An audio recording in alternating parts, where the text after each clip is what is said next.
Alright, in this video we're going to cover some odds and ends with object placement, and we're going to put together a couple prefabs for our ground tiles and for our player so that we can combine our sprites into objects that we'll be able to modify just by modifying the prefab. But before we do that, the first thing I wanted to address is the fact that our background is clickable. Now that might not immediately seem problematic, but it would often be the case that you could click on one of these sprites, and when you click on a sprite, it doesn't actually use the information for the sprite's bounding volume. Instead, it clicks through if it's transparent, or if the alpha mask is indicating that that pixel is transparent, meaning that we can easily accidentally select objects that are behind our transparent objects. And there are certain times, or certain objects, certain layers even, that we want to make sure are not easily clickable, because we don't want to accidentally click on something and be able to move it around. Now we still want to be able to move it around, but we want that action to be more explicit. There's a way in Unity to make it so every object on a particular sorting layer will not become selected unless you select it in the hierarchy. To do that, we go up here to a very hidden, tiny little button. Well, it's Unity, that's what happens sometimes. They all are. Yeah. We come up here to layers and we click on that, and we'll see a variety of different options. So we can show and hide layers, and we can lock layers. So up here in our sorting layers, what I want to do is I want to click this really tiny little lock icon on background. And what you'll notice now, after I do that, is I can no longer click on the background. I can click and drag and everything, but the background does not become selected. Now I can still select it in the hierarchy and move it around after it's selected, but I won't be able to accidentally select it. I also want to give that same treatment to our mountains. So I want to select mountains and I want to select lock, so that our mountains have the same behavior. Okay, so let's go ahead and create some prefabs. I'm going to go ahead and delete all of our dirt and all of our grasses, except for one. And what I'm going to do is I'm going to come up here to this one dirt and this one piece of grass. I'm going to create a new game object, an empty game object, and I'm going to call this dirt grass full. Now this is important. I'm going to select the position of this game object to be 0, 0, 0. Then I'm going to select dirt full and grass 2, and I'm going to parent it to dirt grass full. Then I'm going to I now have an object called dirt grass full, which I can duplicate as many times as I want, and it comes with a dirt full and a grass 2. But in addition to that, I want to turn it into a prefab so I can easily add these in the future. Another important thing about this is when you create tiles, you should always create them out of prefabs. The reason for that is that there are oftentimes cases where we want to modify some aspect of our tile and we want it to apply to all tiles of the same type. For example, let's say I added a collider to this. So I want my player to be able to collide with this object. If I had just been duplicating all of my sprites all over the place, I would have to make that change to every single individual object.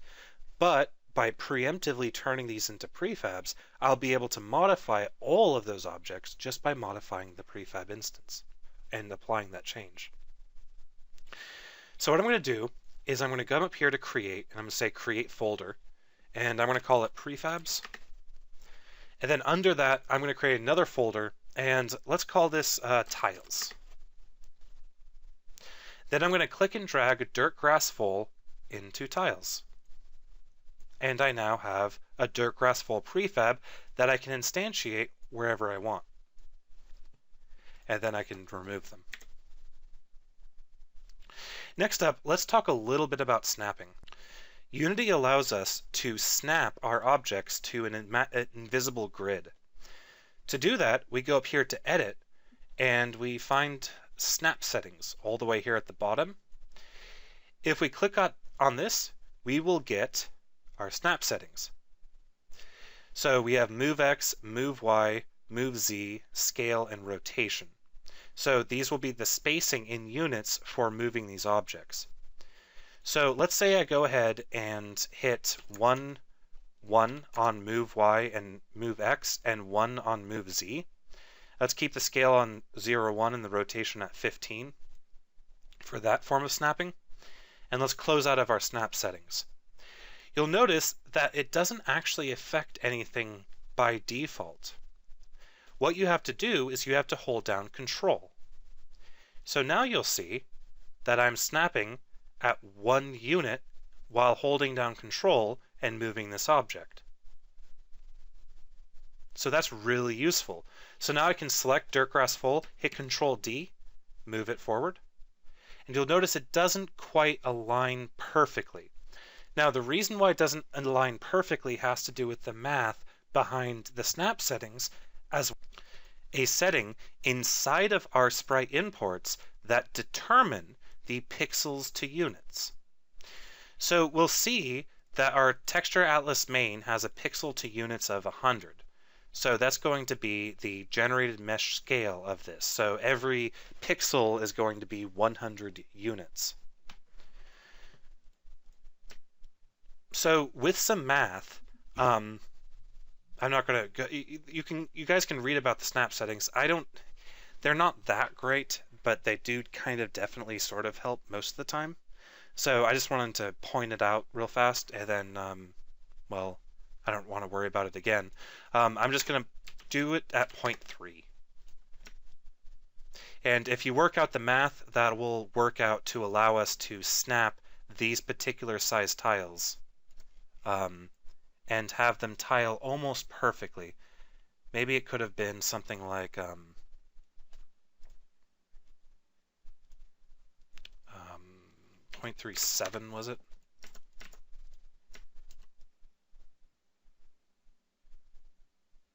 Something like that.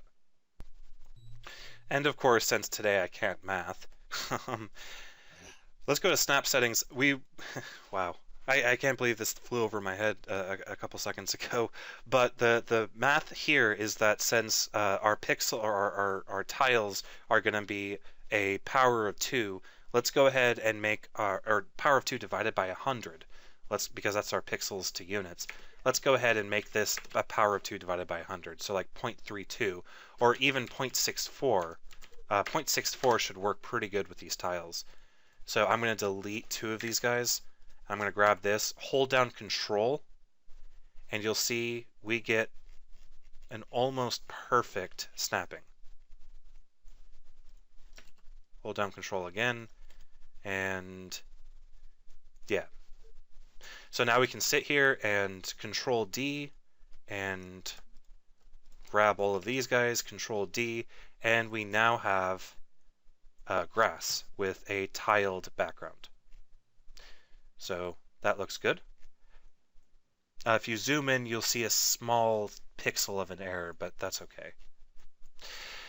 Okay, so now that we have our dirt grass full, let's create a couple other prefabs. So I'm actually going to delete all of these because now they're so easy to create, I don't really care. My trees, I'm going to go ahead and let's go ahead and prefabify my trees. I'm going to set it scale to 1, 1, 1. The reason I want to prefabify them is so that I can modify their sorting order just by editing one object as opposed to editing all of them. So I'll add tree. I guess I'll add it. It isn't technically a tile, but I'll add it to the tiles folder. Then I'll delete the other 2 trees. Okay, so now we have our trees. We have our dirt grass full. Let's go ahead and I'm going to duplicate our dirt grass full so that we get our things like our sorting order set appropriately. But then I'm going to delete grass 2, and you'll notice that breaks the prefab instance. And I'm going to call this dirtful. Dirtful. Anyway. And then I'm going to prefab. Very dirtful of you. Yeah, it's very dirtful of me. I'm going to go ahead and prefabify it by dragging it from hierarchy over into tiles. So again, because I've done that, I can now drag out a dirtful or a dirt grassful as one unit. Now that we have our dirtful, let's go ahead and I'm going to come here. I'm going to create an empty game object, and I'm going to call it dirt mid, and I'm going to place that 0, 0, 0. come down here to dirt mid, drag it out. I'm going to place the dirt mid at 0, 0, 0, so they're both at 0, 0, 0. It might be difficult to see, but it is right there, as you can see. I'm going to parent them, so dirt mid is a child of dirt mid, and then I'm going to prefabify it as dirt mid. Wait a sec, I forgot to, Steve, you let me forget the sorting order. Oh, I did. All right. I blame me completely. You should. Let's set the sorting order to foreground. Come back here to dirt mid, pull that out, turn it into a prefab. Now we have dirt mid. Let's create our dirt mid grass, or dirt grass mid. So what I'm going to do is I'm going to select dirt mid. I'm going to say game object break prefab instance, so it's no longer related to that prefab. Then I'm going to pull out a grass 2, and I'm going to place it at 0. And then for the y-axis, I'm going to place it right about there. And then I'm going to parent it to dirt mid, and I'm going to set its sorting layer to foreground. Then I'm going to take dirt mid, and I'm going to turn it into a prefab. So now I have dirt full, dirt grass full, dirt mid. This is going to be called dirt grass mid, so go ahead and rename the prefab. Then I'm going to remove it from my scene. So now we have our dirt full, dirt grass full, dirt mid, dirt grass mid. Let's do our dirt. This is also our platform as well. So we'll have dirt. I'll set the layer to foreground. Just to follow along with the convention that we have with our other prefabs, I'm going to create an empty game object. Place it at 0, 0, 0. I'm going to rename it dirt. Come up here, parent it. Then I'm going to prefabify it. I love the word prefabify. Well, I mean, I don't know if anybody else uses that word, but it makes complete sense, you know? It does. Well, it's not like you made up a letter. Yeah. That would be weird. Anyway, so I'm going to come up here. I'm going to say break prefab instance so that this is no longer related to that. I'm going to bring in a grass 2. I'm going to set the grass 2's position to 0. And then I'm going to set its y value to something like that. Then I'm going to parent grass 2 to dirt. I'm going to rename dirt to dirt grass. And then I'm going to prefabify it.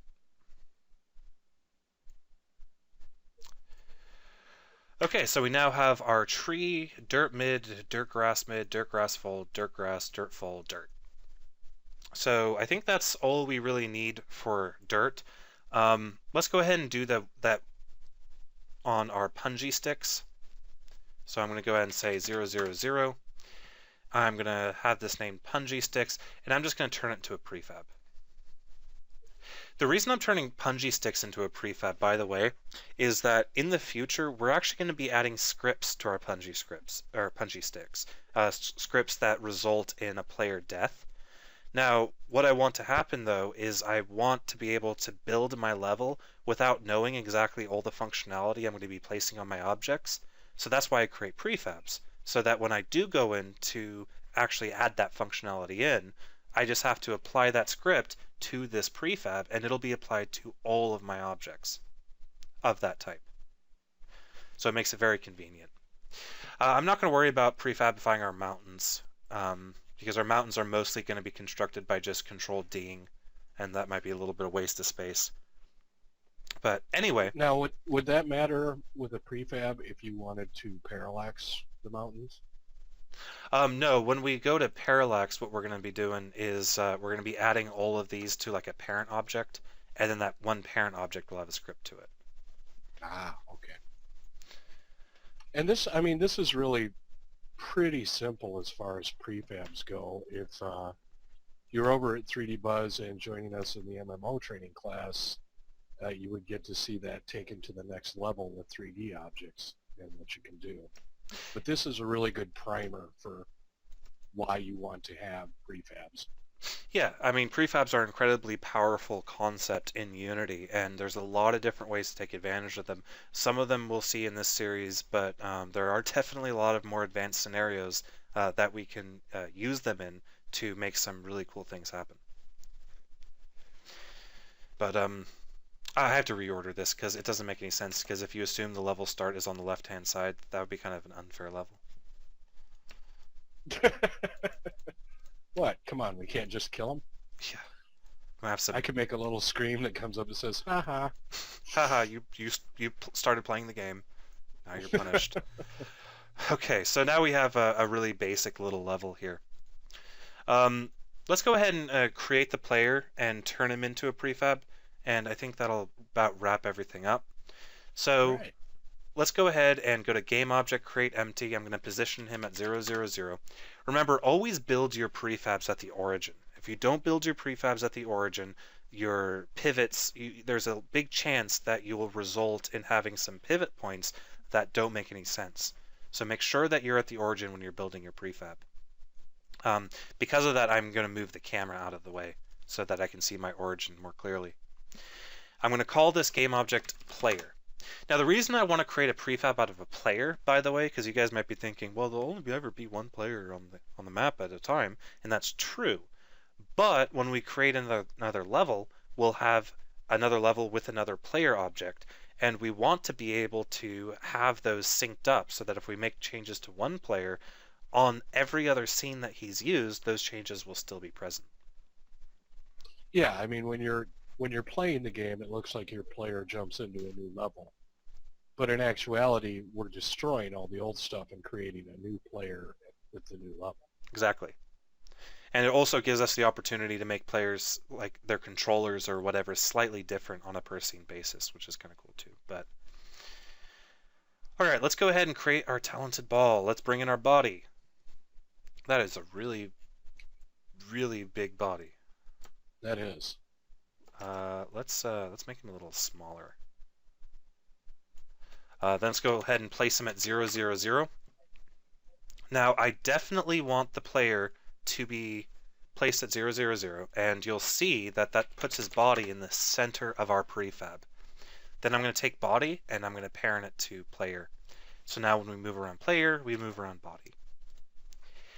Next up, let's put on our left eye, which is also very big. Actually, what I'm going to do is I'm going to not scale it just yet. I'm going to keep it at the really, really, really big scale. And then we can scale the whole thing, right? Yep. Okay, so that's going to be our player. Let's bring in our left eye and our right eye. I think that's backwards. All right. There you Is that good, Steve? I'm not. See, as you guys can tell, I'm not an artist. go. Take both of those and rotate them counterclockwise just a little so that their curve kind of matches the curve of the body ball. There we go. Alrighty. I am also going to, we'll worry about this in a second, but I will be creating a layer for my player so that everything looks good. Let's put in the left eye white.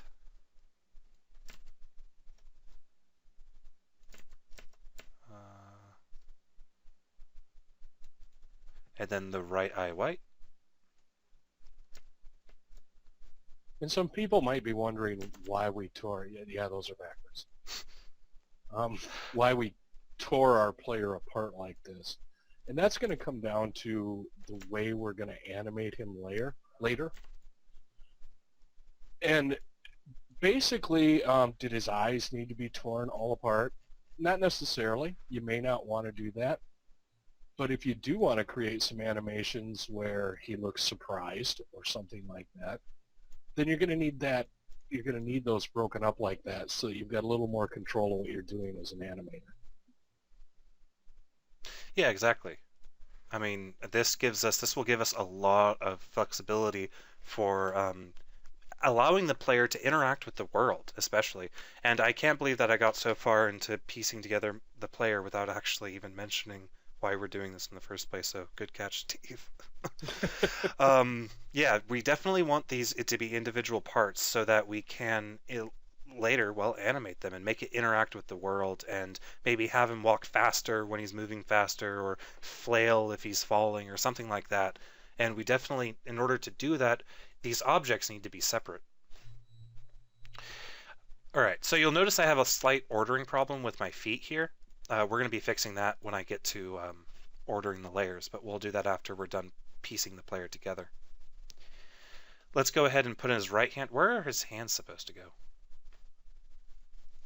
Well, again, those are loose so that you can do whatever you want. His left hand would actually be the furthest thing back in your layer stack once we get that far, because that might be hidden by his body. Okay, so yeah, we'll just place this right here, and then we'll have his right hand be like right about there. Look good? Sure. All right. He has wonderful floating body parts, so we can do whatever we want. Yeah, exactly. All right, I think that pretty much puts the guy together.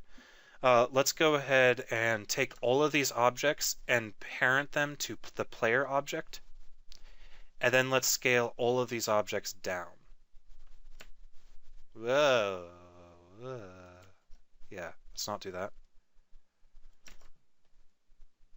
All right, let's scale all those objects down, and then let's place him right in the center of the world.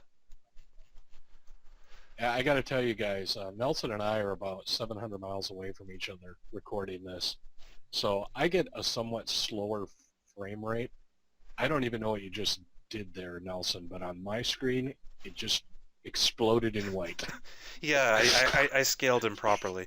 What I should have done is, to scale, by the way, I just selected all these objects, and then I just clicked or used the little right hand handle to scale proportionally up and down. But that should be good. We can scale him up or down later as needed. So let's go ahead and figure out his ordering. I'm going to come up here to Layers. I'm going to say Edit Layers. So that's the Layers button up top.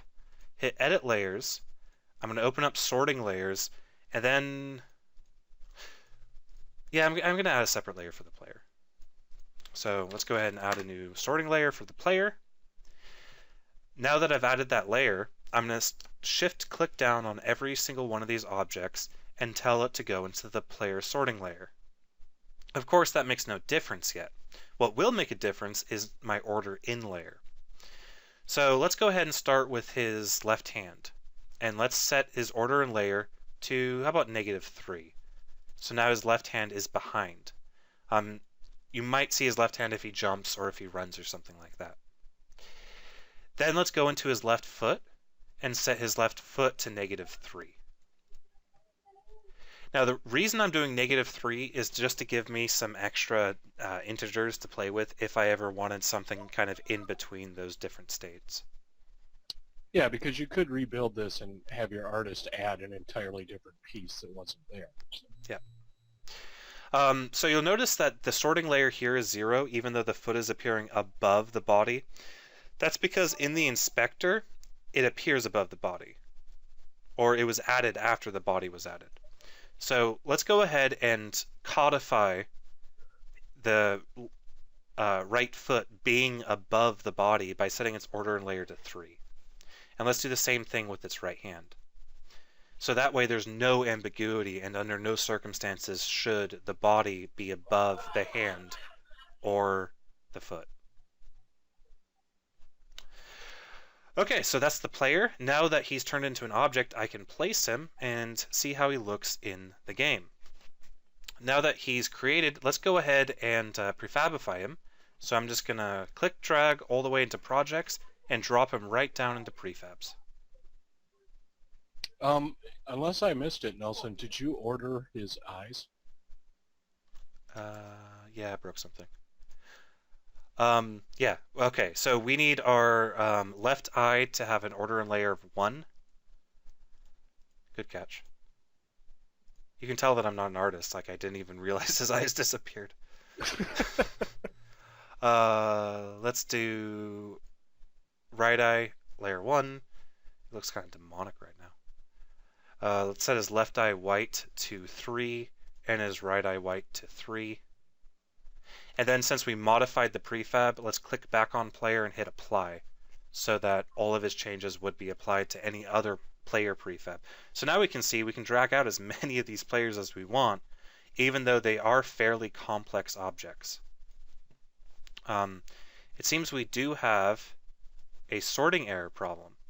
And that's because on my punji sticks, I forgot to set them to have a sorting layer of foreground. So make sure you select your punji sticks, make it have a sorting layer of foreground, and then hit apply so that it's now applied on the prefab. Now if I were to select my player, he appears above the punji sticks. Perfect. All right. Now we got it going on. Yep. So let's go ahead and do one last thing. I'm going to hit Control S and save out our scene. I'm going to create a new folder and I'm going to call it Scenes. And then I'm going to call this Level 1 and hit Enter. And we now have a very basic scene using Unity's sprite functionality and prefabs to construct a level out of a handful of texture atlases. Now we get to go into the even more exciting stuff. Yep, next up we're going to be taking a look at moving platforms, so that'll be lots of fun. Anyway, Woohoo! see you guys in the next video.